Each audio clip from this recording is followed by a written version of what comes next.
Bom, então, a gente viu, né, na nossa aula introdutória, na primeira aula, né, que a Clarice, ela faz essa desmontagem do amor, né, ela faz bastante inversão, é uma coisa bastante complexa, né, e que a gente viu que o amor, ele não está sempre associado, né, àquela coisa romântica, erótica, que ela tem o amor destinado a várias instâncias, né, tem o amor aos animais, que é bastante presente na obra dela, o amor a Deus, e também uma coisa muito forte é o amor à escrita, amor à literatura, né, que aparece. E a gente viu, né, que o amor, ele nem sempre é um sentimento que leva a uma alegria, um êxtase, ele também está associado à melancolia, a, a esses sentimentos de desilusão, à morte, né, a muitas coisas contraditórias. E é isso que vai falar um pouco o Búfalo. Aqui eu trouxe uma citação, né, que diz que o amor na Clarice Lispector, né, muitas vezes, ele é cruel, porque ele implica a ideia de posse, né, de ter alguma coisa, né, como a gente vê em vários pontos, né, mas aí aqui fala do começo de uma fortuna e da menor mulher do mundo, né. E aí depois eu vou mostrar até um trechinho da menor mulher do mundo para gente. Aqui o Benedito Nunes também, eu trouxe uma citação, né, para vocês, que ele, né, diz assim: reflexivos, distanciados de si mesmos, de ânimo especulativo, os seres criados por Clarice Lispector não coincidem com sentimentos e paixões que diferenciam. Licença, a Miriam tá com o microfone ligado, aí tá fazendo chiado. Tentei avisar pelo chat, ela não viu. Obrigada. Vocês podem, por favor, desligar, gente, o microfone, só para ficar melhor aqui? Obrigada. Então, vamos lá. Consequentemente a essa posição de alinhamento reflexivo, eles assistem, muitas vezes, como espectadores à constante metamorfose de seus estados afetivos.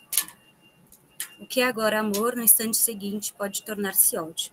Então, isso que a gente comentou também um pouco, né? Essa ambivalência, essa implicação entre o amor e o ódio, entre esses sentimentos que são considerados pelo senso comum, né? Como sentimentos negativos, né? Como inveja, posse, tudo isso como ela escancara para a gente.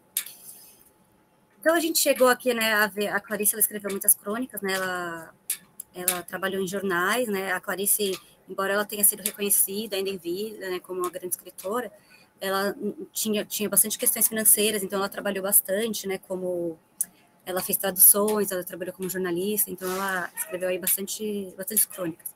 E a gente até comentou um pouquinho na aula passada que ela tinha um jeito peculiar dela de escrever crônicas, então aqui, essa é uma crônica, né, a gente comentou inteira, então ela não seguia aquele padrão jornalístico da crônica, né, de ter sempre um fato cotidiano e tudo, ela tinha aquela escrita dela própria, instintiva. E aí aqui a gente viu, né, que o amor, ele estava...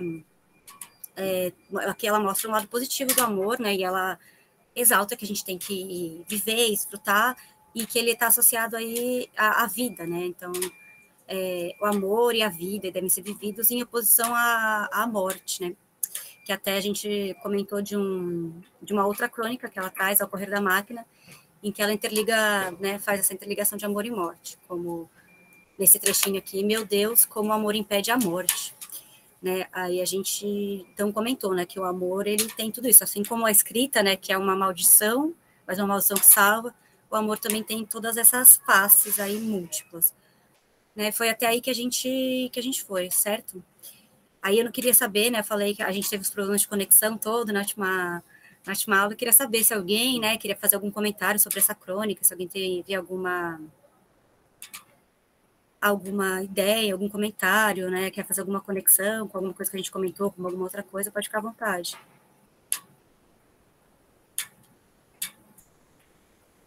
Não?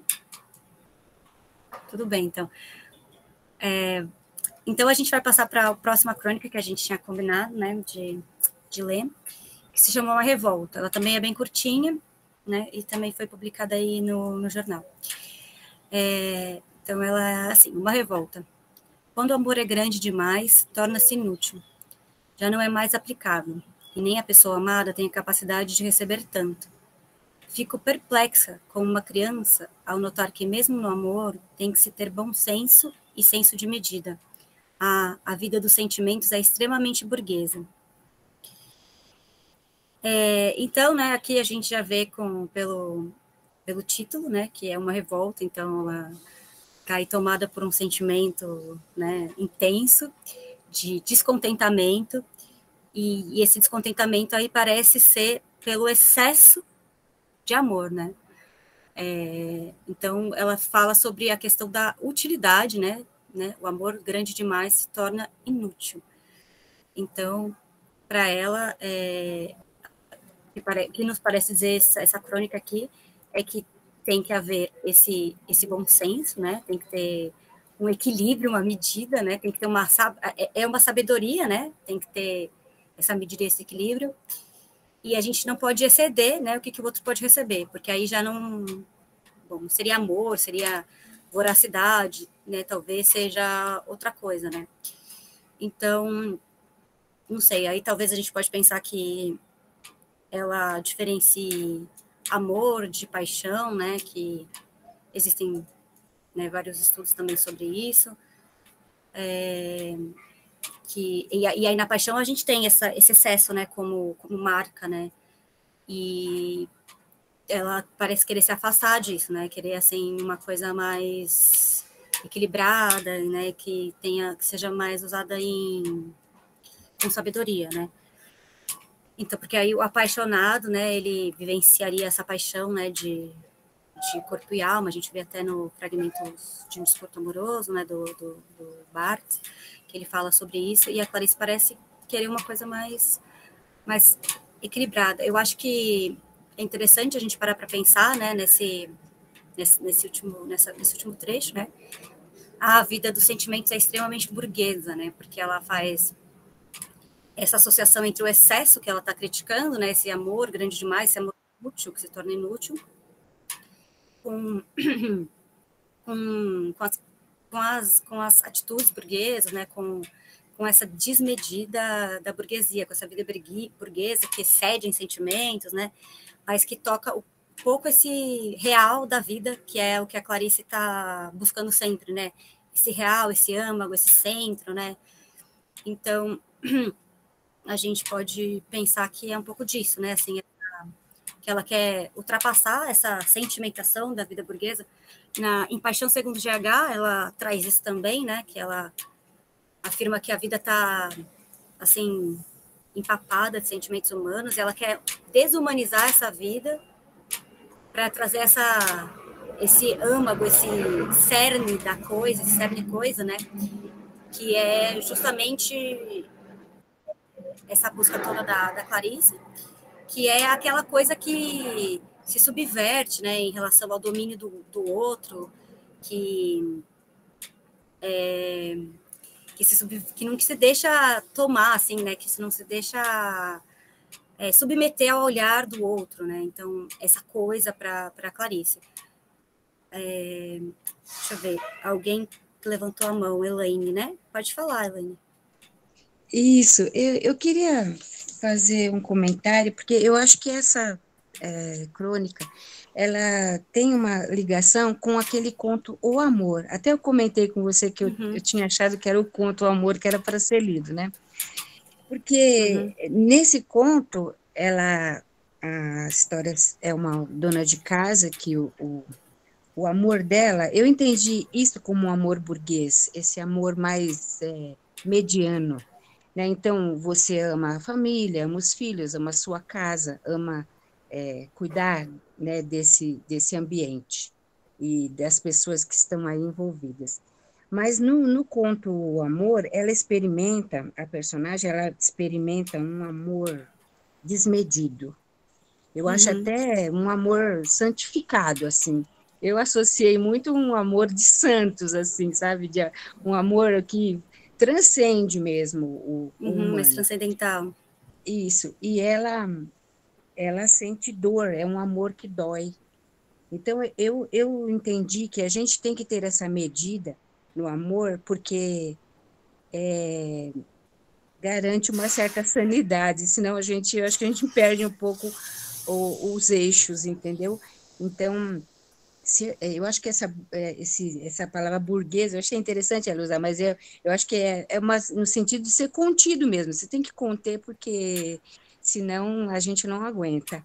Mas é um conto lindo, eu tinha lido esse conto, O Amor, anos atrás, mas eu tive sei lá, eu tive outra visão com essa nova leitura.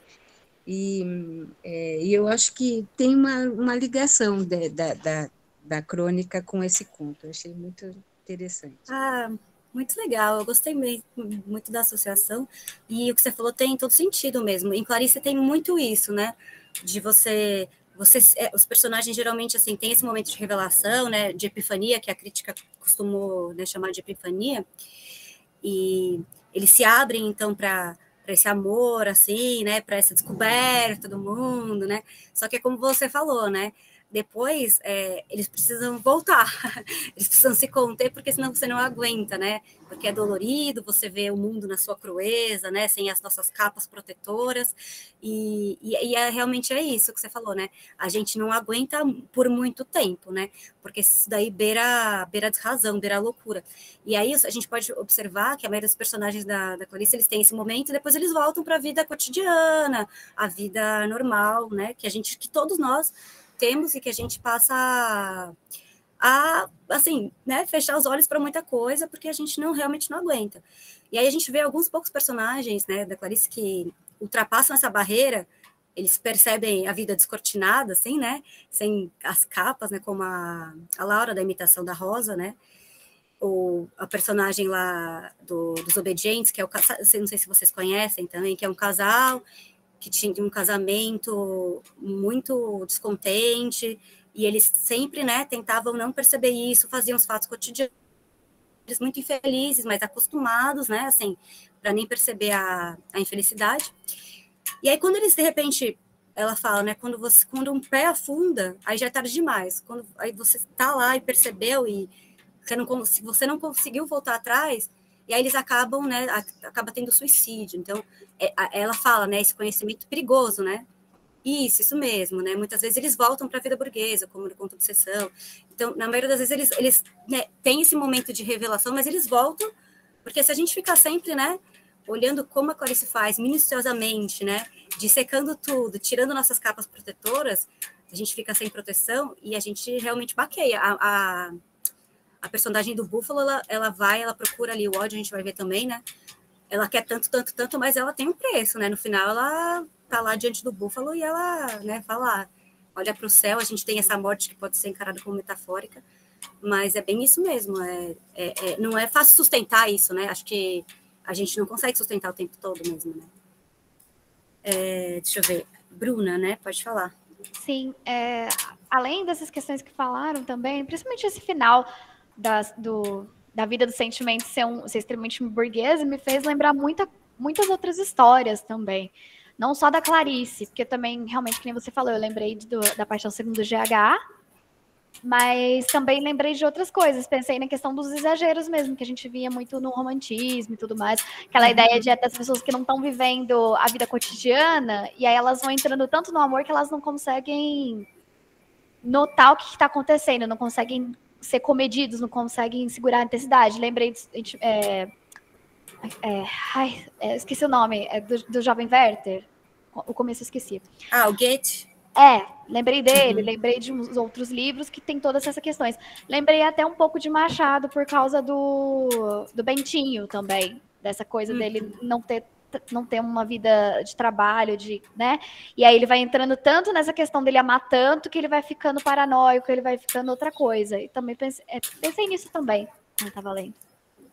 Legal, muito bem lembrado também. E o que você falou do romantismo, né? O romantismo tinha toda essa idealização, que é o que a Clarice que a gente leu aqui, que ela vem criticando bastante, que ela criticou, né? Assim, de a gente amar o que a idealização do nosso próprio eu, né? Então tem bastante a ver também. Deixa eu ver aqui quem está com a mão levantada. O jornal, o Imparcial. Oi, pode falar. Estou entrando pelo acesso aqui da empresa, começou isso. Estão me ouvindo tranquilo? Dá para ouvir? Estava cortando um pouquinho, agora está melhor. Uhum. Tá. Na verdade, porque eu só ia complementar com o que vocês estão falando sobre essa questão do texto da Clarice como um pós-epifania, né? Quando a escritor, eu acho que é importante também, acho que falar um pouco sobre essa questão da narrativa dela mesma, né? A forma como ela constrói. A narrativa, de modo geral, ou qualquer texto narrativo, precisa-se da válvula de escape, né? Precisa-se de um diálogo, precisa-se de uma memória, precisa-se de um elemento crucial para que a gente saia da narrativa e entre em campos outros, né? De reflexão, enfim. O texto da Clarice é o contrário, né? O texto da Clarice, a narrativa serve como uma válvula de escape, né? O grande peso, ou na verdade aquilo que conduz de forma bastante clara, bastante objetiva e reflexiva, são os fluxos de consciência. Então ela utiliza isso, né? O fluxo de consciência como o mote do texto dela. E a válvula de escape que ela usa é a narrativa. Então, na maioria dos textos dela, que seja crônica narrativa ou que seja os contos, o momento que o personagem volta da epifania é o momento que ele dá continuidade à narrativa, né? Quando ele entra em ação novamente. Que é uma espécie de inversão também do texto da Clarice, que na verdade é muito interessante, já que ela é uma escritora que escreve por isso. Era mais ou menos isso. Era só uma observação em relação a essa questão da epifania no texto da Clarice. É verdade, realmente, né, o fluxo de consciência é uma das características mais importantes, né, e é o que você falou, né, então aí o acontecimento suscita todo o fluxo de consciência, né, e aí depois, né, que leva, aí realmente depois acontece pouca ação, né, e mais esse fluxo de consciência, e se eu entendi bem, né, não sei se, porque você disse que a narrativa para ela é a válvula de escape da própria autora, é isso? Foi isso mesmo? Então, realmente, né, para ela escrever era uma necessidade, né, ela sempre deixou isso claro. Ela dizia que acreditava que a escrita não mudava nada, né, mas ela se sentia, ela necessitava escrever, né, ela sentia essa necessidade da escrita. Olha só, né, quanta coisa uma crônica tão pequena, né, suscita. Eu vi aqui uma pergunta, né, que perguntaram, foi a Simone, se o amor se mede, né, se quantifica. Realmente, né, o amor ele não é quantificável aqui, mas assim, eu acho que a Clarissa está falando mais de chegar, como a gente viu, né, em outros lugares, assim, esse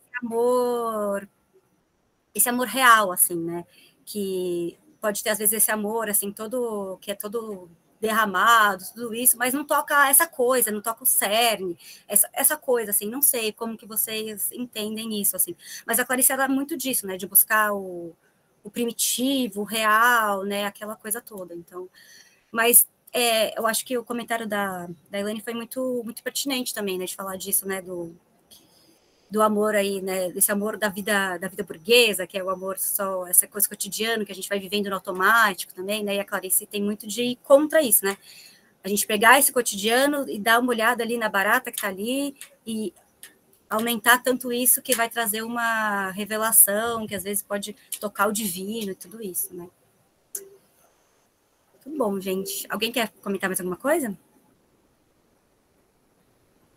Não? Bom, aí aqui a gente tem uma crônica também que, né, deixa a gente muito curioso, assim, que se chama O que Leva ao Amor. E aí ela é composta, assim, de um diálogo bem curtinho, em que todos os diálogos estão entre parênteses. Então ela tá aqui, né? Eu te amo. É isso então o que sou? Você é o amor que tenho por você. Sinto que vou me reconhecer. Estou quase vendo. Falta tão pouco. Eu te amo. Ah, agora sim. Estou me vendo. Esta sou eu então. Que retrato de corpo inteiro. E aí, né? Eu não sei o que vocês pensaram, se foi a primeira vez que vocês leram e tal. Mas aqui parece, né, que não há uma relação plena de alteridade, assim, diferença, né? Mas parece que existe uma soberania de espelhamento, né? A gente até vê aqui que tem essa palavra retrato, né? Retrato. O que parece que acontece é a pessoa, né, que está se reconhecendo no outro, mas não de uma forma de autoridade, assim, parece uma coisa reducionista, assim, né? Que o outro está reduzido ao olhar de quem ama, né? Somente isso. E aí, né, isso também pode trazer uma ideia, né, dessa questão que a gente falou de burguesia, assim, né, como se fosse um sentimento burguês, assim, né, de ter o outro como amado, assim, sem vê-lo totalmente, né, assim, porque aí quem é amado se identifica com o amor do outro e ama o outro, mas assim como o amante burguês ama a si mesmo amando, né, então a gente poderia fazer também uma associação. E aí existe, então, essa questão um tanto um sentimento burguês de posse, de utilidade, né? Talvez seja isso também o que a Clarice critique na crônica que a gente viu antes, né? Uma vida administrada, assim, mais comercializada. E aí, então, eu sou só a imagem do amor que o outro tem por mim, né? Eu só existo porque eu sou amado, só existo pelo esse olhar, assim, do outro que me vê, assim, como uma coisa que tem, né, assim, só tem uma coisa meio, assim, pré-pronta, talvez, e aí a questão é, será que isso, né, de fato sou eu sou esse retrato, esse espelhamento do outro, e é só isso, né?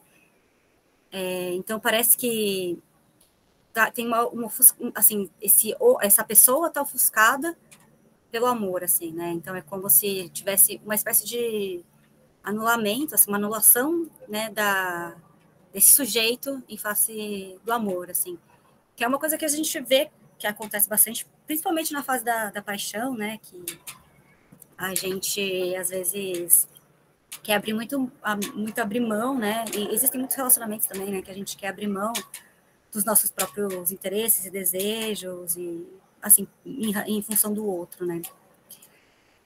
Não sei, aí também a gente pode pensar muito por que isso está entre parênteses, né? Quais são os significados, se é uma conversa sussurrada, o que isso pode significar. Mas como não temos as respostas todas, né? Não sabemos. Aí não sei, queria saber o que suscitou aí de vocês, se vocês têm algumas hipóteses, interpretações. Se vocês também acham aí que é uma identificação nesse sentido de buscar o outro, ou se vocês veem como uma autoridade mais completa, um diálogo interno. Como assim, Gustavo? Quer explicar melhor?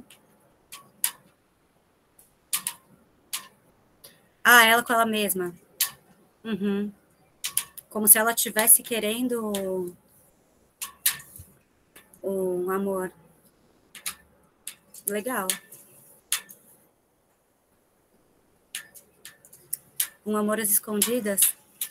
Vocês querem falar? Podem falar, gente.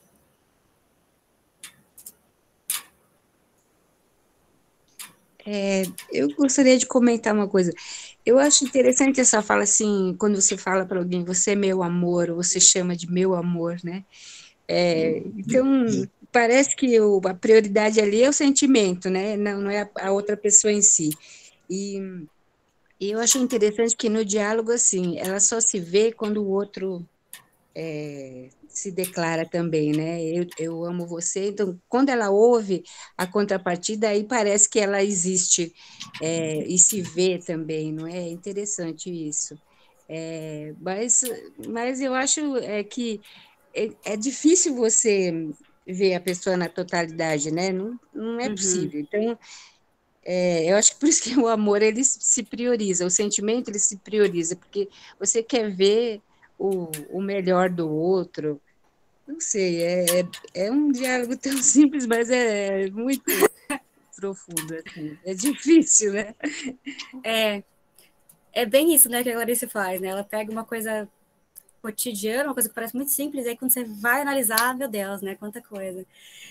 E isso, né, eu acho que é muito interessante o que você falou, né, porque é bem isso, né, a gente parece que ama o amor, né, muitas vezes, né, mais do que a própria pessoa, né, que é isso, né, de querer encontrar o que a gente queria, né, eu amo o que eu queria e não o que a gente viu lá no Perdoando Deus, né, eu amo o que eu queria amar e não o que realmente é. Mas achei muito legal aí o que as pessoas estão comentando aqui no chat aqui também, que parece uma questão de amor próprio, né? A própria pessoa tentando encontrar o amor próprio, né? E também é uma leitura legal, assim, né? Então ela tentando achar o amor próprio. Aqui a Carlene falou, fiquei com a sensação de que ela ama o outro sozinha. Quer falar um pouco, Carlene, sobre isso? Ai, Simone, desculpa, você já fala, tá? Eu acabei. Tudo bem. Então, eu fiquei assim com essa sensação porque eu não vejo nos textos dela, não sei, assim, também não conheço todos. Ela não fala do marido, então eu acho que quando ela cita o amor burguês, talvez venha dessa relação de casamento, não sei. E aí depois ela teve um amor pelo colega dela que também não foi correspondido e teve, eu não conheço totalmente a história, né? E também teve qual foi aquele outro que foi amante, um outro colega que ela foi amante, que eu não me recordo o nome. O Paulinho. E aí depois o Paulinho, que aí depois ele a abandonou, né, e foi seguir a vida dele com a esposa, então, que também é um modelo de amor burguês, né. E eu fiquei com essa sensação de que no texto dela, ela ama, mas ela não tem esse retorno. Não sei, foi uma impressão minha. Posso estar viajando aqui. Não, realmente. Eu fiquei com essa sensação, de que ela não era correspondida, né? Enfim, ela ficava nessa busca de um amor que ela não teve de volta. E ela ficou com esse vazio e tentando escrever para esse texto, de repente encontrar alguma coisa, enfim. E ela ficou nessa viagem. Eu fiquei com essa sensação. É isso.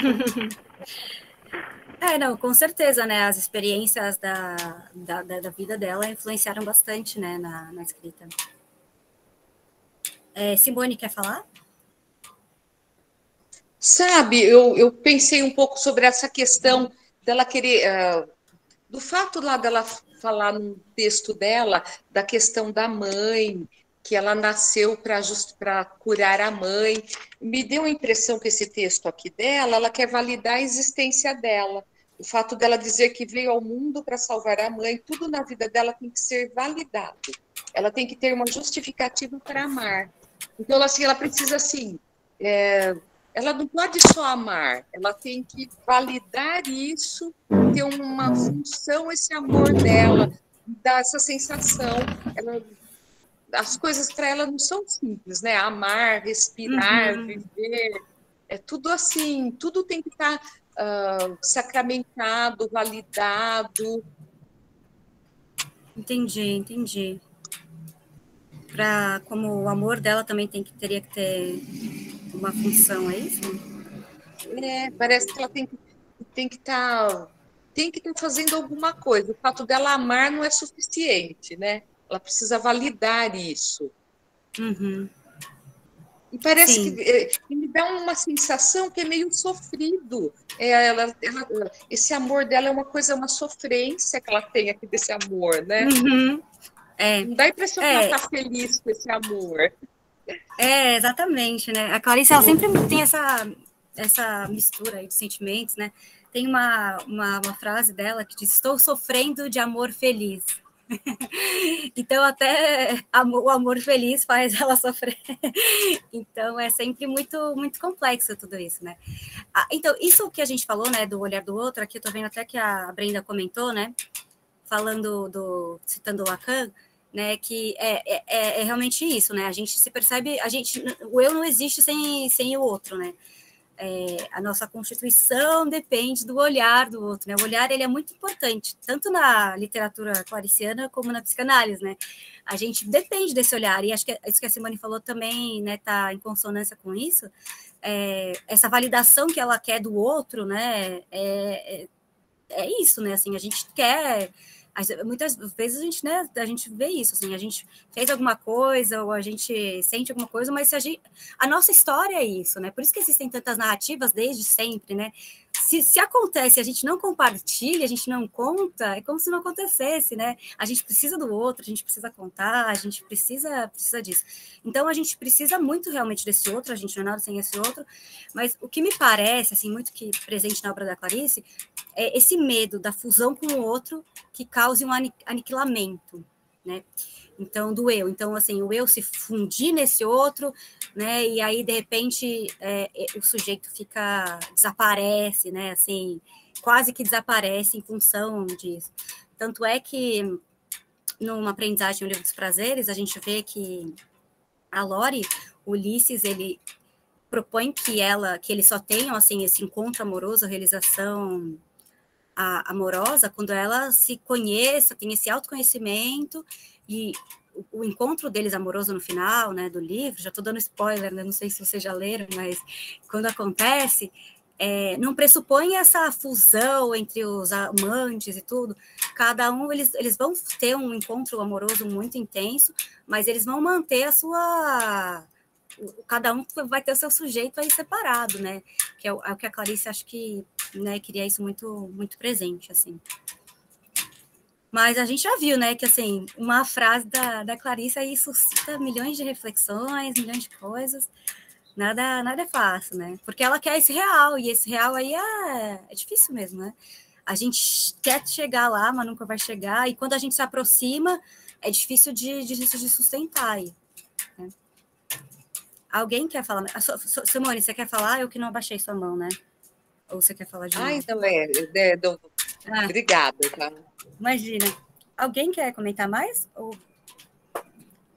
Agora a gente vai, então, né, falar para a Crônica Amor, vai falar da Crônica Amor. É uma crônica que ela não é muito conhecida. Todo mundo sempre pensa no conto Amor, né? Tá que muitas pessoas pensaram, é a Crônica Amor, é o conto Amor. O conto Amor é aquele da Ana que vê o cego, né, no bonde, quebram os ovos, né? E aí ela tem todo esse momento revelador, como a gente comentou aqui. Mas a Crônica Amor, ela traz bastante reflexões também sobre esse tema. Eu não sei se vocês conseguiram ler, mas ela é curtinha, ela não é tão curtinha quanto essas. Deixa eu voltar aqui. E aí a gente vai ler, e ela traz uma reflexão a partir de observando aí ela acha que é um cachorro, depois ela percebe que é um coati, mas ele se comporta e se acha cachorro. Então vamos ver aqui o que a gente pode falar dessa crônica. Então vamos lá. Amor. Uma vez, há muito tempo, encontrei numa fila qualquer um amigo. E estávamos conversando quando ele se espantou e me disse: olha que coisa esquisita. Olhei para trás e vi, da esquina para a gente, um homem vindo com seu tranquilo cachorro puxado pela correia. Só que não era cachorro. A atitude toda era de cachorro, e a do homem era de um homem com seu cão. Este aqui não era. Tinha focinho compridado, de quem podia beber em copo fundo, rabo longo, mas duro. É verdade que poderia ser apenas uma variação individual da raça. Pouco provável, no entanto. Meu amigo levantou a hipótese de coati, mas achei o bicho com muito andar de cachorro para ser coati, com muito mais andar de cachorro para ser coati. Ou seria o coati mais resignado e enganado que jamais vi. Enquanto isso, o homem calmamente se aproximando. Calmamente não. Havia certa tensão nele. Era uma calma de quem assentou a luta. Seu ar era de um natural desafiador. Não se tratava de um pitoresco. Era por coragem que andava em público com seu estranho bicho. Meu amigo sugeriu a hipótese de outro animal de que na hora não se lembrou o nome. Mas nada me convencia. Só depois entendi que a minha atrapalhação não era propriamente minha. Vinha de que aquele bicho, ele próprio já não sabia o que era, e não podia, portanto, me transmitir uma imagem nítida. Até que o homem passou perto. sem um sorriso, costas duras, altivamente se expondo. Não, nunca foi fácil ser julgado pela fila humana que exige mais e mais. Fingia prescindir de admiração ou piedade, mas cada um de nós reconhece o martírio de quem está protegendo um sonho. Que bicho é esse? Perguntei-lhe e intuitivamente meu tom foi suave, para não feri-lo com uma curiosidade. Perguntei que bicho era aquele, mas na pergunta o tom talvez incluísse. Por que é que você faz isso? Que carência é essa que faz você inventar um cachorro? E por que não um cachorro mesmo, então? Pois os cachorros existem. Ou você não teve outro modo de possuir a graça desse bicho senão com uma coleira? Mas você esmaga uma rosa se apertá-la com carinho demais. Sei que o tom é uma unidade indivisível por palavras, mas estilhaçar o silêncio em palavras é um dos meus modos mais desajeitados de amar o silêncio. E é quebrando o silêncio que muitas vezes tenho matado o que compreendo. Se bem que, glória a Deus, sem mais silêncio que palavras. O homem sem parar respondeu curto, embora sem aspereza. E era Coati mesmo. Ficamos olhando. Nem meu amigo nem eu sorrimos. Este era o tom e esta era a intuição. Ficamos olhando. Era um Coati que se pensava cachorro. Às vezes, com seus gestos de cachorro, retinha o passo para cheirar coisas. O que retesava a correia e retinha um pouco o dono na usual sincronização de homem e cachorro. Fiquei olhando esse Coati que não sabia quem era. Imagino, se o homem o leva para brincar na praça, tem uma hora que o Coati se constrange todo. Mas, santo Deus, por que é que os cachorros me olham tanto e latem feroz para mim? Imagino também que depois de um perfeito dia de cachorro, o Coati se diga melancólico, olhando as estrelas. Que tenho, afinal? Que me falta? Sou tão feliz como qualquer cachorro.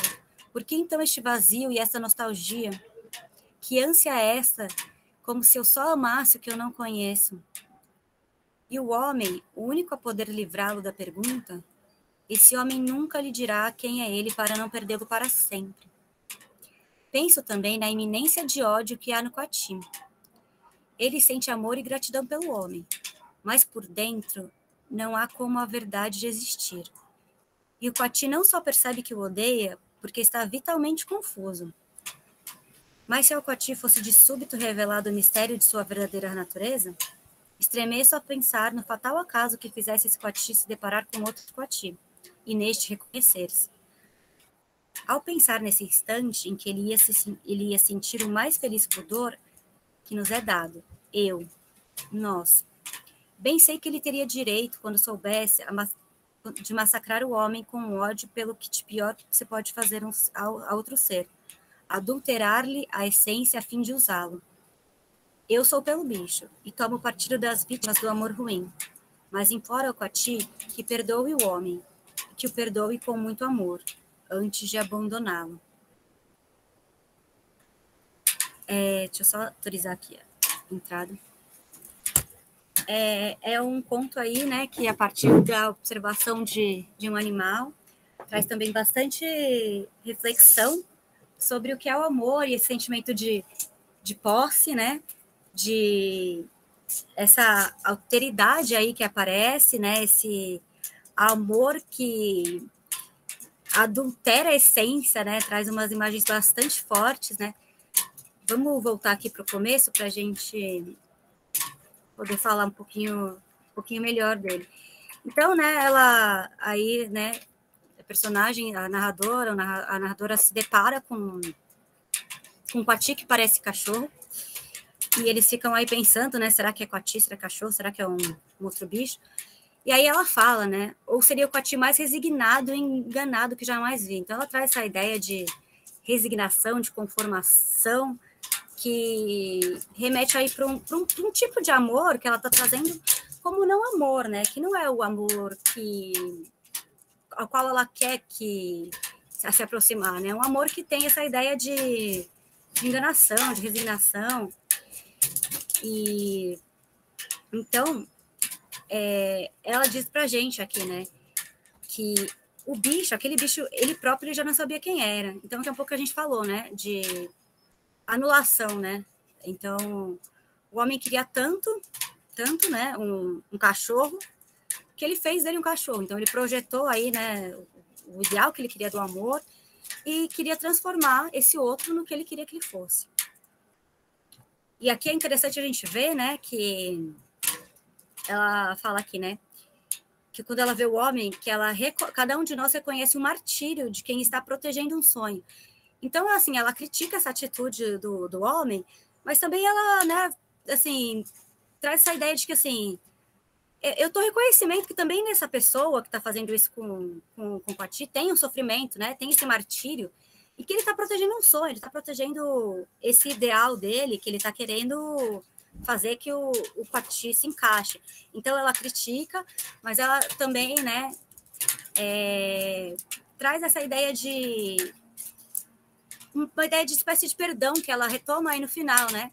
Então, espero que aqui nela traz depois, né, que o Pati perdoe o homem, mas que abandone, né? Então, assim, ela traz essa ideia de reconhecimento com uma espécie de identificação, de perdão, mas uma crítica, né? Uma crítica pesada. Então, assim, quando ela diz que carência é essa que faz você inventar um cachorro, é até o que comentaram aqui também no chat, né?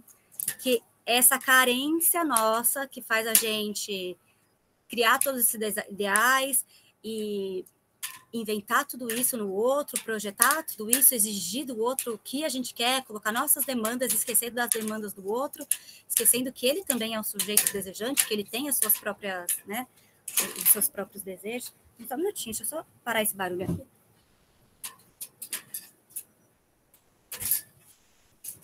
E então a gente esquece disso, fazendo com que o outro, né, seja um pouco, aqui no caso, né, o próprio Pati, ele acreditava que ele era um cachorro, né?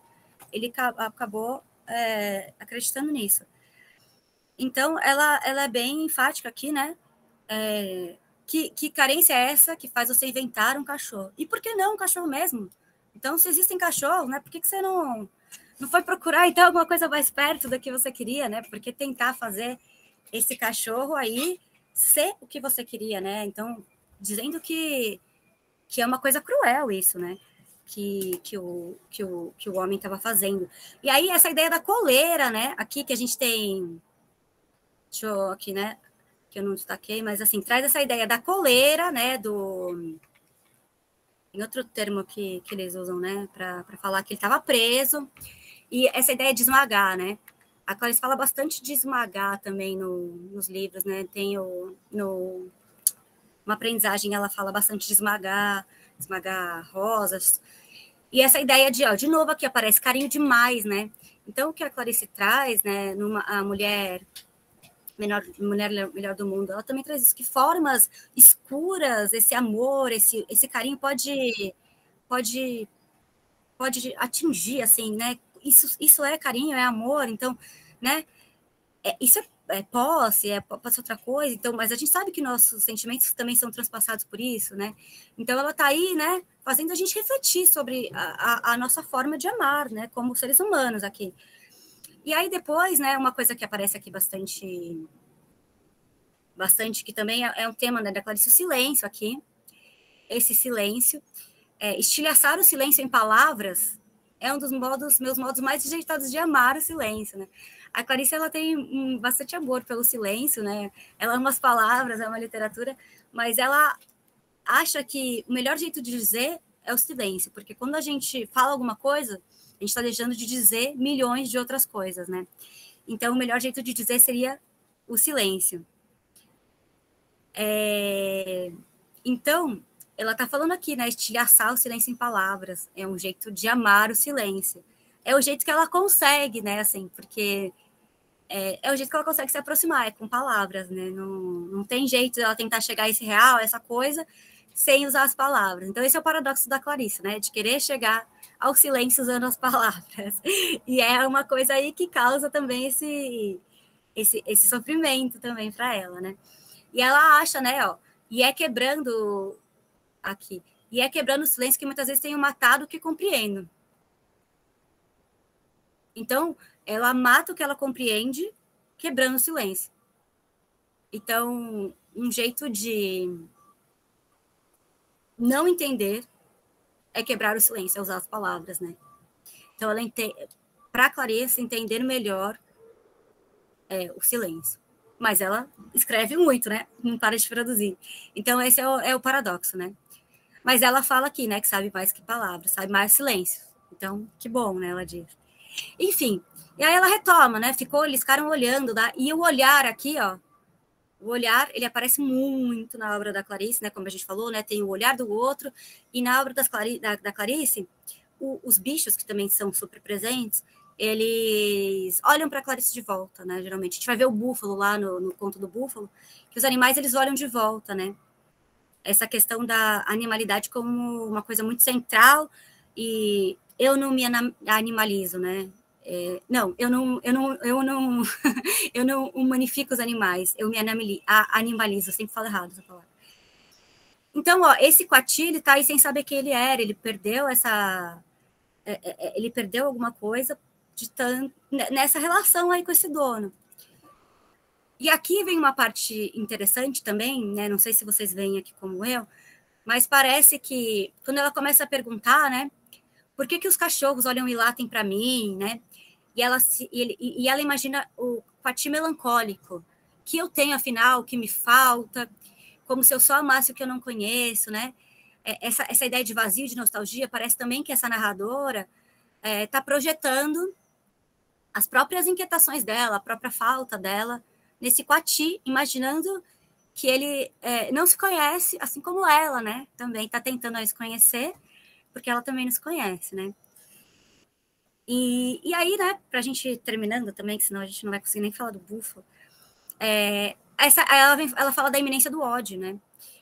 Que também é um tema muito presente, né? Como a gente comentou, essa ambivalência de amor e ódio. Então ela fala assim, olha, ele não sabe aí que tem ódio, mas ele tem, porque, enfim, né? Ele está adulterando a essência para usar. Então ele traz de novo, né? Essa ideia de uso, de utilização, essa ideia de burguesia, né, de um fim utilitário. Eu já vejo, gente, estou ouvindo um barulhinho de comentários, tá? Só para eu terminar aqui rapidinho, eu já vejo. E aí ela traz essa ideia de crueldade, né? O pior de que um ser pode fazer, né? Você querer transformar o outro numa ideia utilitária, né? Meio mercantil, né? Ela traz essa ideia. Acho que aí a gente pode ver, né? Essa ideia, questão burguesa dela, né? De adulterar, de querer, né, interferir nessa questão. Então, de afastar a pessoa da sua verdadeira natureza. Então, e aí ela fala, o que será que aconteceria, né, se ele encontrasse um outro Coati e se reconhecesse? Aí sim, uma verdadeira autoridade, né, de reconhecimento no outro. O que será que aconteceria? E aí ela fala, né, eu sou pelo bicho, né, ela realmente tinha muito amor pelos bichos, e aí ela fala, toma partido das vítimas do amor ruim. Então ela reconhece como um amor ruim, não amor. E aí ela faz aqui, eu imploro ao Coati que perdoe o homem. Então ela tem um sentimento positivo, ela até se reconhece aí nesse homem que também está sustentando aí um ideal, mas pede perdão pro homem com amor até, né? E aí, mas pede que abandone, que o Coati abandone essa relação, né? Numa metáfora de relacionamento ruim, né? De um amor que não é amor. Então, esse conto aí traz uma crítica bem forte a essas relações, né, que trazem para a gente essa dominação, essa posse, que trazem um aniquilamento, uma anulação do outro, né, que não querem essa coisa fundida, né, que aí que o outro acaba sendo meio destruído, né. Então, parece que, né, ela questiona. Aí tem uma verdadeira troca, né, de sentimento, né? É uma verdadeira relação afetiva e amorosa, né? E a resposta, e ela pergunta até assim, se poderia existir isso, assim? Aí, muitas vezes na Clarice a resposta parece ser não, assim, né? Porque o outro parece só estar buscando, que o outro é utilizado só como esse polo de projeção da busca pelo eu, né? Pelo seu próprio eu e como um espelho que vai trazer somente ele mesmo. Então, e aí e o conto, né? Ele chama amor. Então, realmente a Clarice está falando disso, né? Assim, que é uma totalidade assim das relações são adulteradas, né?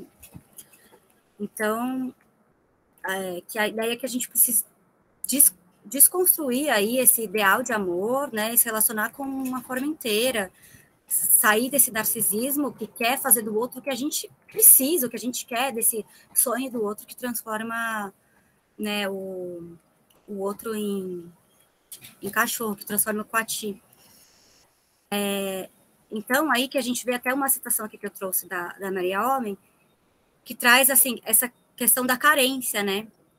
A gente cria um amor, né? Uma criação. No artificial dessa criação e no possível da comunicação, revela-se um amor frágil, quase mera construção de um sujeito, face à sua condição solitária e sem roteiro. Ela não está falando propriamente dessa crônica, mas cabe bem, né? É uma condição solitária e carente que faz a gente construir um amor, construir um coati, um cachorro num coati, né? Deixa eu ver aqui. Tentar explicar, às vezes confunde. Exatamente, Gabriela, é isso mesmo. Isso, amor e ódio de animais estão muito presentes na obra da Clarice. Isso mesmo. Muitas vezes ser amado é o mais importante, mesmo que signifique ser aniquilado, né? Realmente, né? Às vezes a gente tem essa carência tão forte, muitas vezes, que ser amado acima de tudo, né? Isso, a ideia de desejo e projeção, aqui como a gente comentou, e o cachorro, ele se submete, sim, isso acontece, o coati, o coati, né, o cachorro também, cachorro falou. Eu quis dizer o coati se submete. Ele se submete, realmente isso acontece porque a gente permite, né? A gente permite que isso aconteça, né? E aí isso acontece, a gente se permite por quê? Isso aí são razões múltiplas, inconscientes, que nos fazem, muitas vezes a gente vê assim, né, por que tantas vezes a gente tem a gente ouve tantos relatos de pessoas em relacionamentos tão destrutivos, assim, né, tão ruins, e a pessoa se submete, não consegue sair, né, e aí são motivos, assim, que tem que ser explorados em análise, né, a gente tem que recorrer a isso, né. Falaram aqui, né, de, realmente, se não postar nas redes sociais, o amor não existe, é o olhar do outro mesmo, né. Como se não pudesse amar o que não conheço, também aparece no Perdoando Deus. Isso mesmo, gente, ótimo, vocês estão fazendo ótimas relações. Como a gente vê, isso é muito comum, né? Eu vou só, antes de deixar a Gabriela falar, como a gente está fazendo aqui as relações, gente, eu preparei muitas coisas para falar e, assim, acaba... Eu só vou trazer esse trecho aqui, ó, do A Menor Mulher do Mundo, que mostra também essa crueldade do amor. A Menor Mulher do Mundo, eu não sei se vocês conhecem, é um conto também muito bonito, que mostra, assim, um explorador que chega lá e vê uma mulher, que é a menor mulher do mundo, ela é muito pequena, e eles começam a tratar a mulher como objeto, assim, né? E aí começa a passar no televisor e eles invadem a vida íntima das pessoas, e as famílias falando, nossa, olha a mulher, a gente podia ter como se fosse um bichinho de estimação, assim, a mulher, a gente podia... E aí mostra toda a crueldade do que as pessoas chamam de amor, né? E aí tem uma frase que é muito forte, né? Que é que quem sabe a escuridão de amor, aqui escuridão de amor pode chegar o carinho. Então a Clarice, ela coloca assim, escancara, esfrega na nossa cara que o que a gente chama de amor, né? É muitas vezes cruel, né? Aqui, ó, essa ideia aqui que ela traz aqui, né? Considerou a cruel malignidade de nosso desejo de ser feliz. É como o cara aqui que fez o coati de cachorro, né? Ele queria ser feliz. E aí, o que ele faz? Transforma o coati em cachorro. Considerou a ferocidade com que queremos brincar e o número de vezes em que mataremos por amor. Então olhou para o filho, esperto como se olhasse para um perigoso estranho, e teve horror da própria alma que, mais do que seu corpo, havia engendrado aquele ser apto à vida. Nesse conto, ela traz assim, cenas horrorosas, com crianças que moravam no orfanato, e aí guardam o corpo morto de uma colega no armário para brincar com ele. Ela traz assim, né? A mãe que faz do filho, projeta aí no filho as coisas também que ela quer. Então, né? Aí aqui também eu trouxe uma citação da professora Judith Rosenbaum, só que eu não vou ler aqui, né? Que fala assim, como ela desmascara para a gente toda esse lado horrível do nosso amor possessivo e cruel que a gente não quer ver, mas ela mostra para a gente de todo jeito, né? Agora eu vou deixar a Gabriela falar, e aí a gente vai para o Búfalo, pelo menos para começar o Búfalo hoje, porque eu já estou atrasando todas as aulas, né? Pode falar, Gabriela, por favor. Vocês estão me ouvindo? Sim. Eu vou ser bem rapidinha. É que esse conto me fez pensar bastante na questão da identidade e como isso é importante para Clarice. Porque o tempo todo ela tá falando, né, de um Coati que ele parece resignado em não saber o que ele é, e aí, de repente, ela lança uma coisa meio patinho feio, sabe? E se ele encontrasse o bando dele e ele descobrisse que ele é, e aí ela dá até uma expressão diferente, o mais feliz pudor que nos é dado, que é o da própria identidade, é o ser eu, você ser o que mais ninguém pode ser por você, né? Então seria, na verdade, uma espécie de presente, uma boa recompensa, você encontrar a si mesmo, você se reconhecer como aquilo que você é e não como o que os outros te veem, mas encontrar a essência, sabe? Tipo, né, o seu eu verdadeiro. E aí você falou também das projeções e eu pensei se esse conto não tem um pouco a ver com o tipo de vida que a Clarice levou, no sentido de ter sido ali a mulher de um diplomata que precisava se submeter muitas vezes a coisas com que ela não se identificava, mas ela vai se submetendo e se submetendo, até que mesmo sendo um coati, ela vira um cachorro, sabe? Perfeito. Foi essa ligação que eu fiz. E aí, tipo, quando você percebe que talvez você não é um coati, mas um cachorro, você descobre uma outra forma de viver que pode te levar para uma felicidade realmente livre, né? E aí que é a tal da recompensa, assim. Foi esse pensamento que me ocorreu nesse conto. Perfeito. Muito boas suas reflexões, né? Essa liberdade, né, para Clarice, ela é muito importante, assim, e ela realmente era muito incomodada com essa vida que ela tinha de mulher, de esposa de diplomata, né? Ela não gostava, acho que ela... Por isso, né, também isso parece ter influenciado bastante, né, na decisão de ter se divorciado. E isso que você falou, né, de ser uma recompensa, né, o encontro consigo mesmo, isso realmente assim, perpassa toda a obra da Clarice. Para ela é muito importante, isso aparece muito, né, numa aprendizagem, não só, né, no Paixão Segundo de H, mas estou falando de uma aprendizagem que é o que a gente vai trabalhar. A Lori, a trajetória da Lori numa aprendizagem, o Livro dos Prazeres, é o autoconhecimento, né? É o autoconhecimento e a possibilidade de exercer um feminino mais livre, né? Que você falou de liberdade, que tem a ver tudo com Clarice, até com a própria vida dela, né?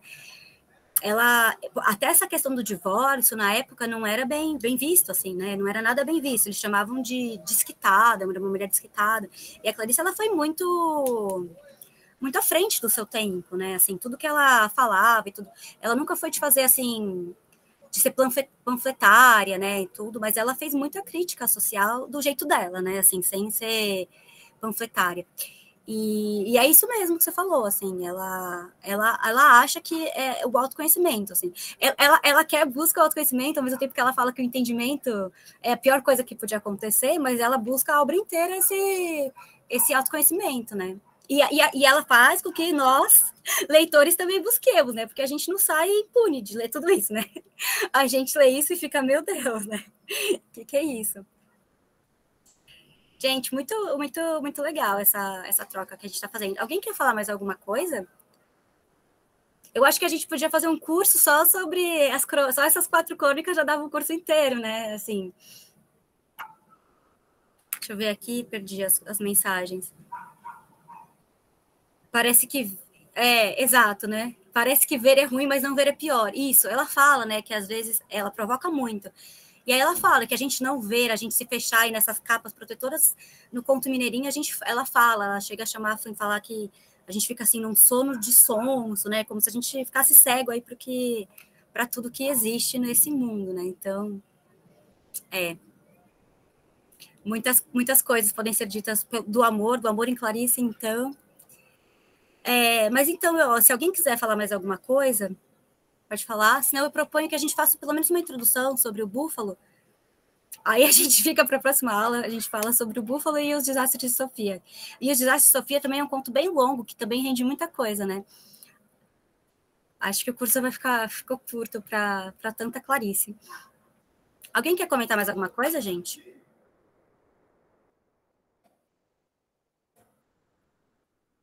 Não? Então, vamos comentar um pouco sobre o búfalo. Na verdade, eu acabei falando na última aula para a gente ler o Búfalo, né? Propus trocar. Acho que mais pela ideia, porque é um curtinho, é um conto mais curto que os Desastres de Sofia, então eu tinha pensado, como a gente ia falar das crônicas, que a gente podia comentar sobre ele. Mas a gente vai ler aqui uns trechos dele, e no fim a gente vai falar dele na próxima aula também. Então, assim, o Búfalo ele foi publicado num livro de contos, né, que é o Laços de Família. E nesse conto, né, o Laços de Família, assim, é um dos melhores, assim, não sei, é difícil falar de qual que é o melhor livro de contos dela, mas é muito bom, né? Assim, ela vai de novo, vai desconstruir as relações familiares, mostrar como elas são relações cheias de sentimentos aí também antagônicos. E no Búfalo, ela traz aí, né, uma mulher que está super desiludida, assim, despeitada mesmo, né? Desamparada por causa de uma relação amorosa que terminou. E ela decide ir para o zoológico buscar encontrar o ódio. Então, ela pensou o quê, né? Vou até os animais para achar o ódio na animalidade dos animais. Só que aí, para quem leu, né, já logo no começo, não deu muito certo isso, porque, né, ela encontra muito amor aí nos animais, e só no fim que ela vai conseguir achar esse ódio que ela estava procurando. E aí tem um preço muito alto também, mas o que move aí esse conto, então, é essa relação toda imbricada e difícil e dolorosa entre amor e ódio, né? Esse pathos todo aí, esse sofrimento da protagonista, esse ponto de tensão entre esses dois extremos de uma mesma mobilização afetiva, que é o amor e o ódio, e que traz toda essa melancolia do conto, né? E aí também tem essa coisa animal que é muito presente, e como ela quebra as fronteiras entre o animal e o humano, né? Porque ela vê que os animais têm muito a ensinar a ela, que eles expressam todo esse amor, né? E de novo, né, aquela ideia que ela fala que humanizar os bichos seria ofensa, então, né? E aí a gente vê que os animais, eles estão no zoológico, eles estão enjaulados, estão presos, mas a gente vê que essa mulher, ela tá numa prisão também, né? Vítima desses sentimentos aí, dessas pulsões todas contrastantes e intensas, né?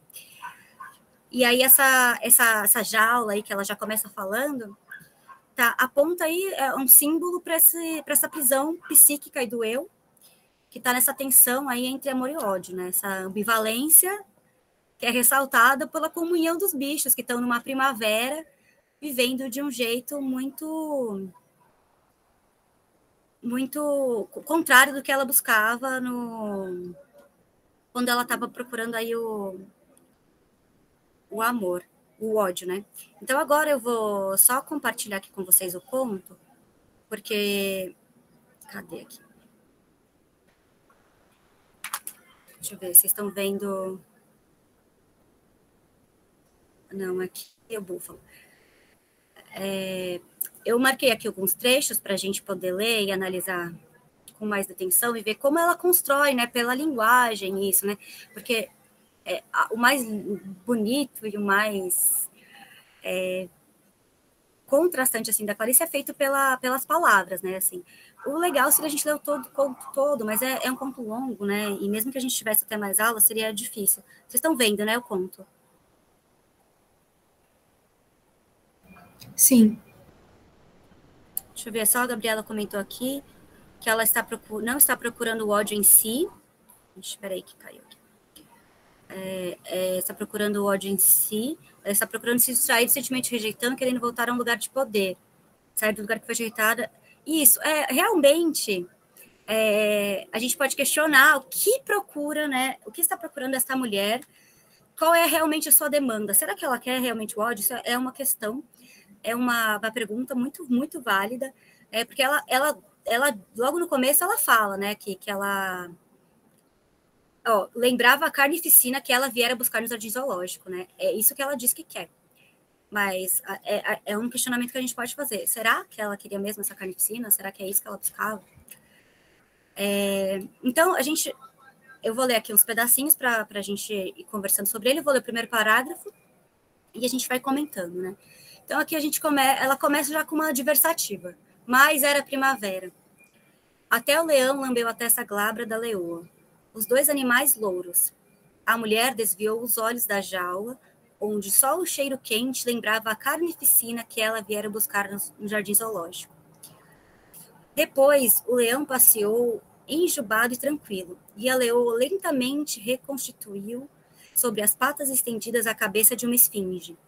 Mas isso é amor de novo. Revoltou-se a mulher, tentando encontrar-se com o próprio ódio.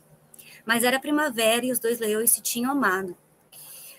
Com os punhos nos bolsos do casaco, olhou em torno de si, rodeada pelas jaulas, enjaulada pelas jaulas fechadas. Continuou a andar. Os olhos estavam tão concentrados na procura que sua vista às vezes se escurecia num sono, e ela então se refazia como na frescura de uma cova. Então, aqui, né, a gente já tem um começo assim bastante impactante. E aqui uma característica da Clarice, de começar com uma adversativa, a gente fala, mas ela está se contrapondo a quê? Aí a gente vai descobrir, né, que a primavera não é o que ela esperava, né? A primavera, esse sentimento todo, né, que favorece essa paixão, esse amor, não é o que ela buscava, né? Então aqui a gente vê também, né, o leão e a leoa, eles tinham se amado, e aqui, né, uma leoa jovem, né, que ela sem pelo, ainda começando, esses animais louros aqui, ó, em contraste a essa escuridão que aparece aqui na vista, né, dela, que queria esse ódio que ela estava buscando, e ela se revolta repetindo aqui a reiteração, mas é amor, não é isso que eu quero, né, eu quero o ódio. E ela, né, diz querer tanto ódio, estava tão tomada por essa busca, que vem essa imagem de carnificina, né, esse desejo, essa destruição. E aqui a gente vê que no conto todo ela vai ser chamada de mulher, né, não aparece nenhum nome. Então a gente pode pensar que é uma representação das mulheres, né? A gente vai ver que o feminino aparece muito forte, a representação de um imaginário aí, do que é o feminino, né?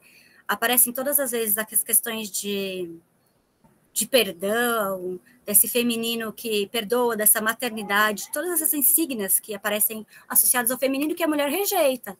Não, eu quero, aí a carnificina, eu quero esse ódio. E assim, os leões animais, eles não correspondem ao que ela buscava, eles estão aí tranquilos, com amor, apaixonados, e ela querendo encontrar esse ódio, né? E o olhar aqui que aparece milhões de vezes, olhou, a vista, olhos, vocês podem ver depois, até para a gente fazer uma contagem de quantas vezes aparecem.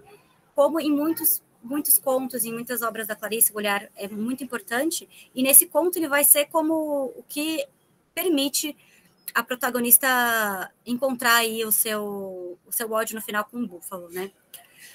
Então, e aqui o que a gente comentou aqui, né, sobre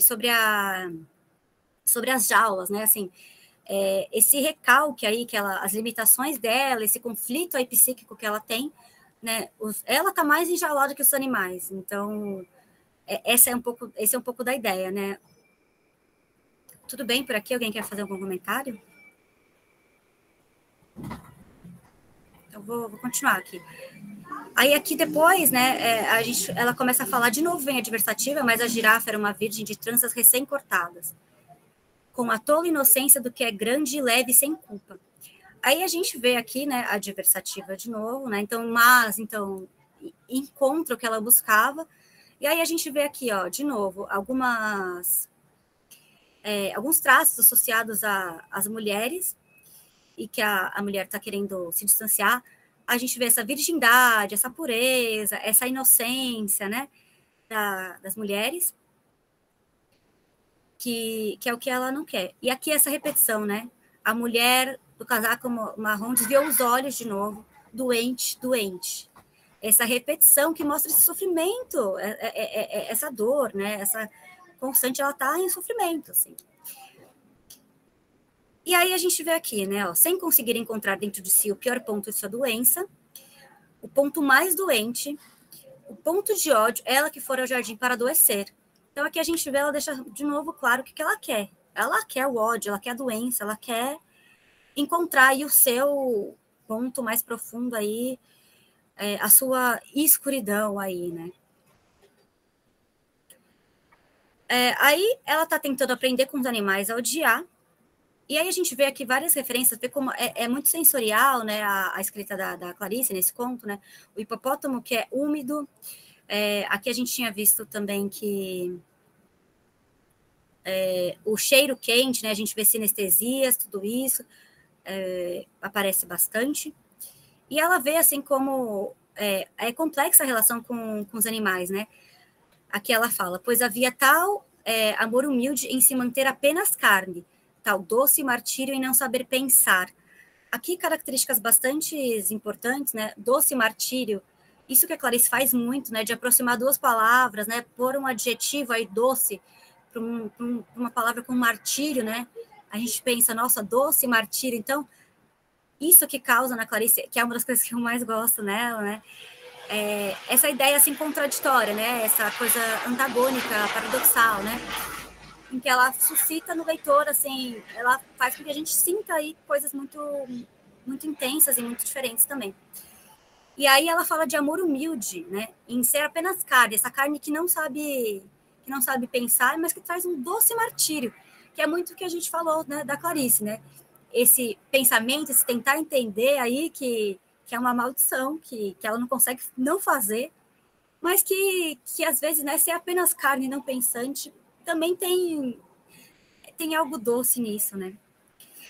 E aí ela encontra de novo, né, ela vai introduzir com uma adversativa, era primavera, de novo essa ideia da primavera, que está atrapalhando tudo que a personagem vai buscar. E aí mas ela quer matar essa vontade, esse ímpeto de destruição. E aí ela fala dos macacos. Os macacos estão felizes lá, né? E aí, ao olhar os macacos, né, ela começa a refletir sobre a própria existência. E aí a gente vê de novo esse olhar resignado de amor, né? Como se o amor trouxesse sempre essa questão de aceitação, de resignação. E aqui a ideia de mamar, né? Então traz aí outra associação do imaginário feminino como a maternidade. E aí é tudo que ela quer, que é distância, né? A personagem. Aí aqui, né, ela vê assim, o mundo, a gente fala, o mundo que não via perigo em ser nu. Aqui os animais, eles, né, têm essa nudez, eles têm isso, porque os animais, diferentemente de nós, né, eles não têm essa consciência, de culpa e de tudo isso que nos atravessa e que faz com que a gente, né não se desnude perante nessas relações, diante do mundo. Então, ela traz também essa questão para a gente, né? E aí, ela escolhe aqui, ó, era entre os olhos do macaco que ela mataria, entre aqueles olhos que a olhavam sem pestanejar. Os olhos do macaco também a olham, não é só ela que olha para o macaco. E ela escolhe, né, ela fala do olhar para matar. Então, sempre traz essa questão do olhar e desse ímpeto destrutivo. Mas ela não consegue olhar, né? Ó. De repente, a mulher desviou o rosto. É que os olhos do macaco tinham um véu gelatinoso cobrindo a pupila. Nos olhos, a doçura da doença. Era um macaco velho. A mulher desviou o rosto, trancando entre os dentes uns sentimentos que ela não viera buscar. De repente, isso desperta nela o amor que ela não queria. Então, ela desvia o rosto, porque ela não quer.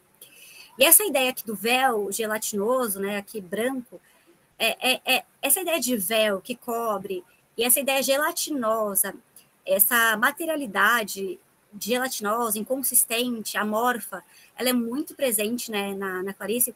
A gente tem Água Viva, o romance dela, né, que tem essa coisa assim, disforme, né, que não tem forma. A gente tem também uma crônica que eu ia até mostrar aqui para vocês, que está aqui, mas eu não vou ler, que é a Geleia Viva com Placenta, em que ela traz aí que ela teve um sonho, e a geleia é a coisa, então é a coisa que é a morte. Então isso é muito presente na Clarice, né? Como essa coisa que é disforme, que mostra o ser humano assim como algo disforme e que está nesse mundo aí viscoso, que também não tem forma e não tem respostas para a gente. E, então, aí quando ela sente esse amor, ela pede para Deus, Deus, me ensine somente a odiar, né? E aí a gente lembra do Perdoando Deus, ela pede para Deus, né? Que sempre o símbolo do amor e tudo. Ela pede que Deus ensine a odiar. E aí vem esse trecho aqui muito bacana, eu gosto muito, né? Eu te odeio, disse ela para um homem cujo único crime era o de não amá-la, né? Que é isso, né? A gente não aceita isso de não ser amado, né? O que causa desprazer pra gente, né? Segundo a psicanálise, é isso, né? O que a gente odeia o quê? A gente odeia o que causa desprazer, né? Então, por isso ela quer odiar o homem. Ela foi rejeitada e ela quer conseguir, né? Odiar, e ela não tá conseguindo. Só que aí vem essa imagem aqui, né? Como cavar na terra até encontrar a água negra, como abrir passagem na terra dura e chegar jamais a si mesma.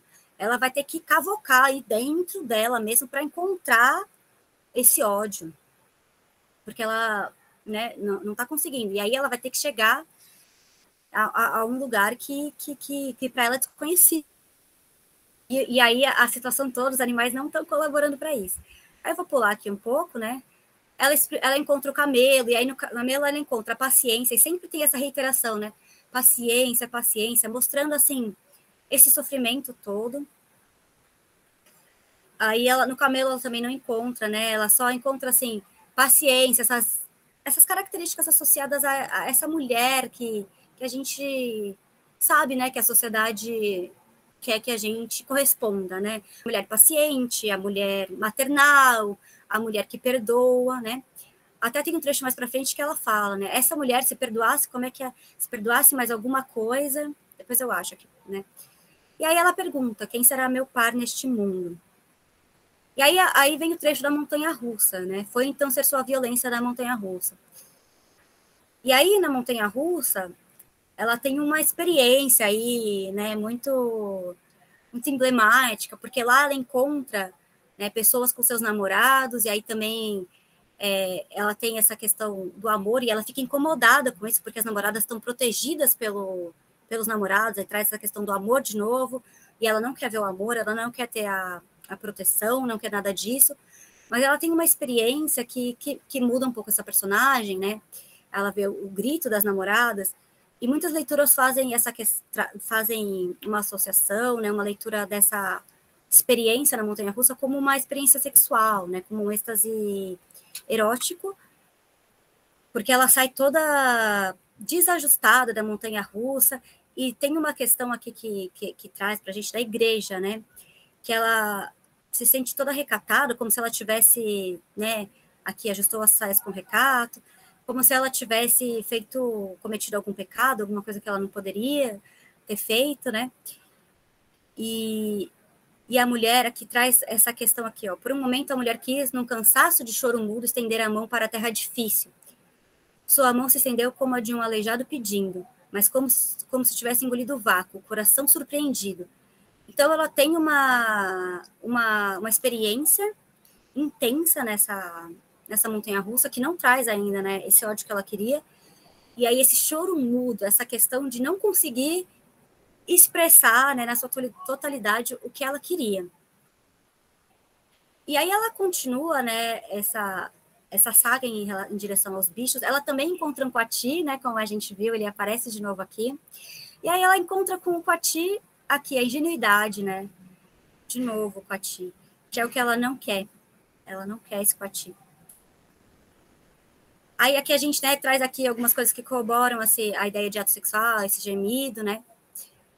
E aí eu vou terminando aqui, só vou falar mais um pouquinho, né? Esse trecho aqui. Então, nascida do ventre, de novo subiu implorante em onda vagarosa a vontade de matar. Seus olhos mostraram-se gratos e negros, numa quase felicidade. Não era o ódio ainda, por enquanto apenas a vontade atormentada de ódio, como um desejo. A promessa do desabrochamento cruel, um tormento como de amor, a vontade de ódio se prometendo sagrado sangue e triunfo.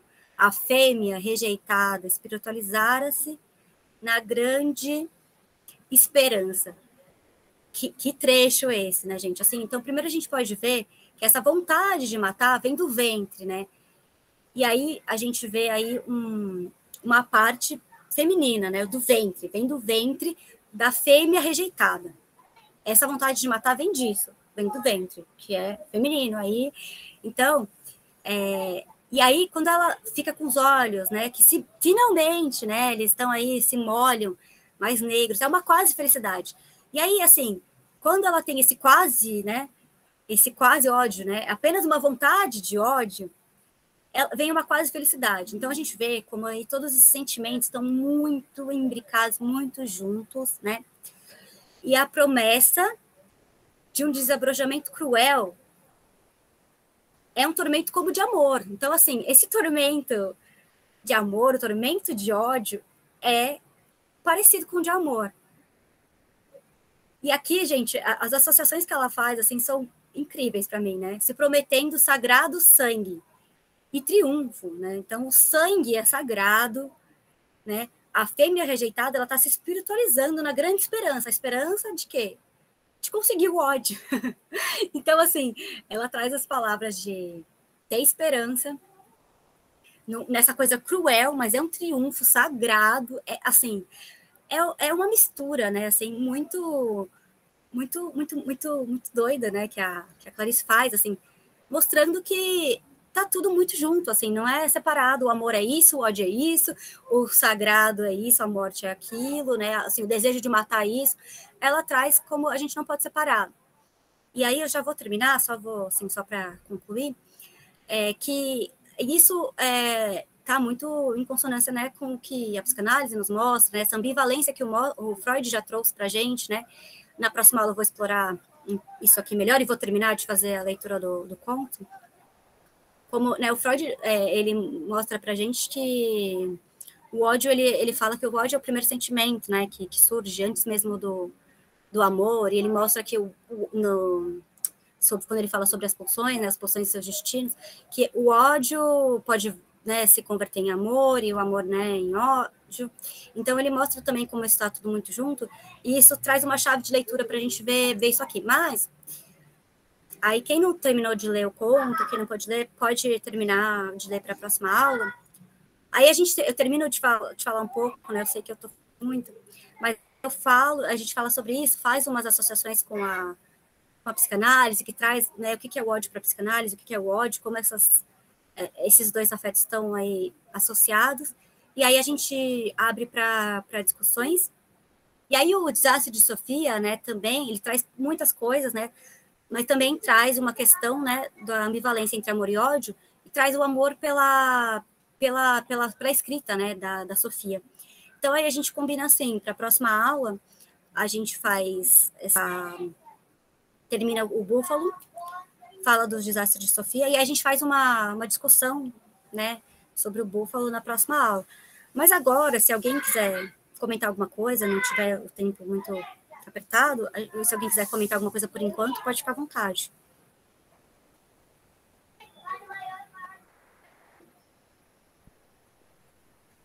Eu gostaria de comentar, só que ela procura uma coisa e ela está cheia de amor, né? Tanto que ela projeta nos animais tudo de mais bonito, assim, né? Inocência,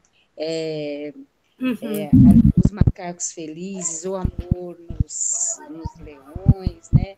A paciência no camelo, do elefante eu gostei, a bondade de velho, né? Então, assim, ela está cheia de um sentimento que acho que ela não se perdoa ainda por sentir e quer encontrar esse ódio aí para ver se ela consegue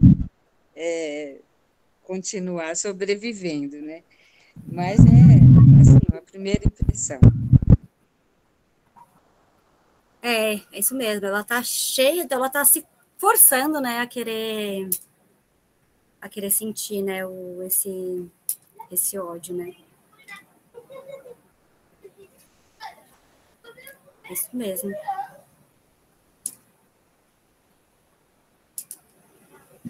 Alguém mais quer comentar alguma coisa? Obrigada, João, eu que agradeço. Obrigada pela participação. Aos que forem saindo, então, gente, obrigada pela participação. Desculpem aí pelo atraso, né, da que a gente ter atrasado aqui o conto. E aí a gente termina, então, na próxima aula. Aí na próxima aula vamos tentar, então, a gente consegue otimizar, vamos ver se a gente consegue, não sei, a gente deixa os comentários para o final, não sei, eu vou tentar ser mais sucinta também, não sei, a gente vê como a gente faz. Imagina, obrigada, eu que agradeço, gente. A gente se vê, então, na semana que vem, né? Aí, então, a gente combina, eu vou até escrever lá no Classroom para quem perdeu aqui. A gente combina, então, o Búfalo e os Desastres de Sofia. Tudo uma coisa, gente? Podem ficar à vontade. Eu sei que a gente não terminou a leitura, né? Mas se vocês quiserem comentar alguma coisa que suscitou, por enquanto, não?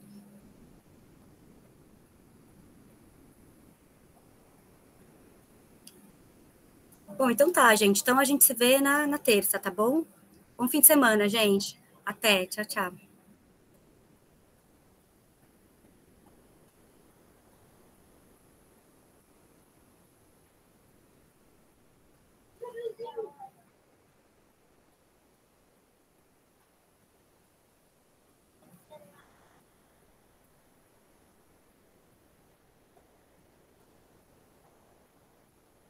Obrigada, gente. Até mais.